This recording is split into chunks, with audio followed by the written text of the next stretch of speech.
So, what's up guys, and welcome to Ívar's Fly Workshop. Today we will be tying a controversial fly that is been named Squirmy Wormy or Squirmy something by somebody who found up or developed the silicone material that the Squirmy is made from. Here is one of them.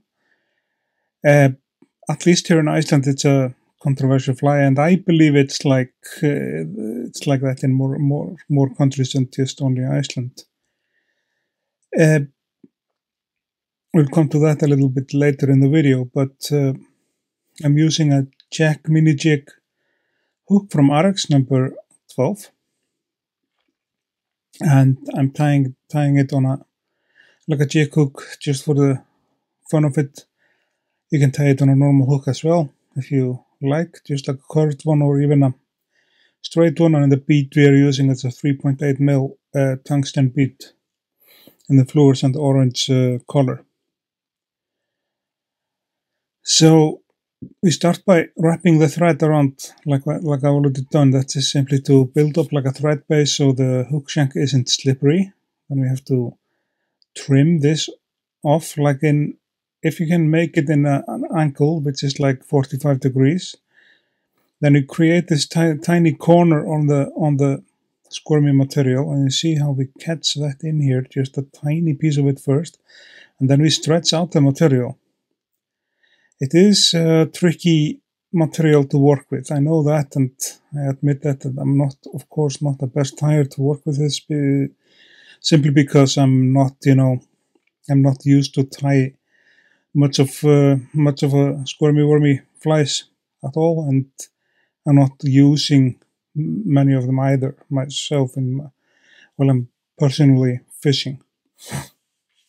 You will be using this mostly for current water or fast water or like a running water instead of a still water. I believe you can use it in still water, but it's more common to be used in the running water phases that you fish in. And it is an important thing to use like a thick thread for this, even as thick as possible, because thin thread can easily cut through the squirmy material.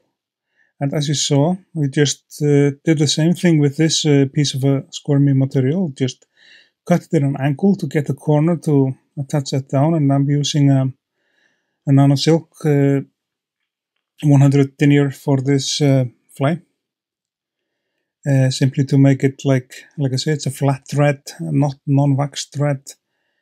And now starts the fun part, that is to wrap the squirmy material around the hook, and we are going to try our best to make that. And you see, it's gonna slip a bit, so you have to hold it with your finger.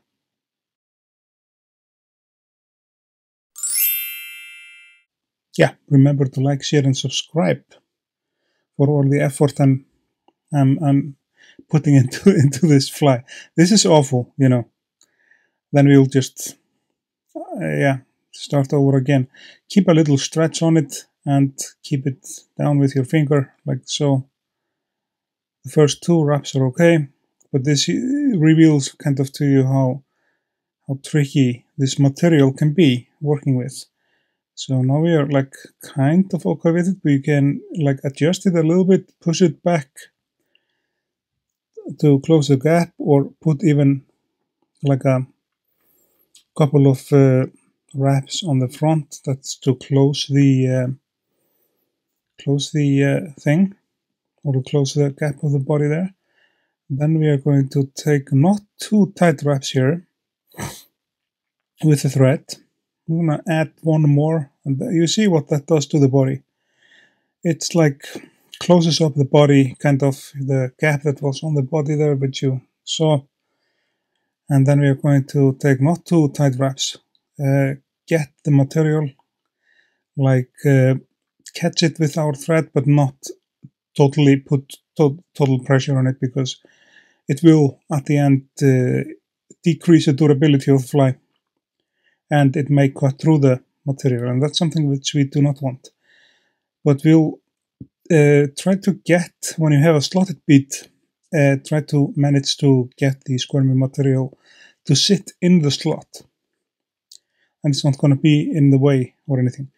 Sapagap or super glue or any cellulose varnishes, that is absolute no-no to the squirmy material. It's going to eat up the material, but instead I'm going to use this Solaris Bone Cure or any UV resin. Clear UV resin is a good solution for the knot, because that is not going to eat or decompose the squirmy material. So it's going to be okay putting that on the fly.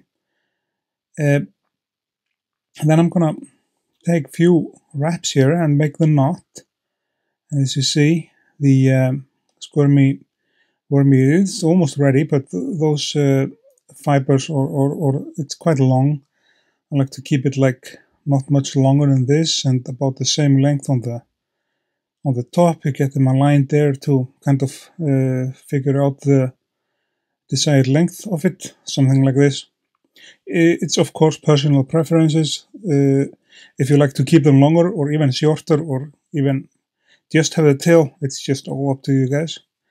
Then we're going to make a whip finish, quick whip finish on this beautiful, controversial fly.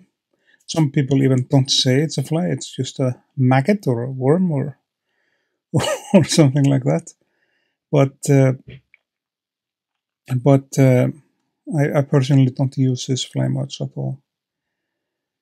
And I think I never caught a fish on it because I simply usually pick other patterns to start with and to go with. So the squirmy fly or the squirmy wormy is ready. We have only the only step left is to place a little bit of Solaris Bone Cure just around the knot to seal the knot in, and we will be good to go, I believe. I like this Solaris Bone Cure resin. It's like a thin one, and it's a really good one as well. And we're just going to zap it with our UV torch, and we are good to go. I just want to say to you guys, thanks for watching, thanks for supporting the channel once you have done that, and remember to like, share and subscribe, and I will see you guys in the next video.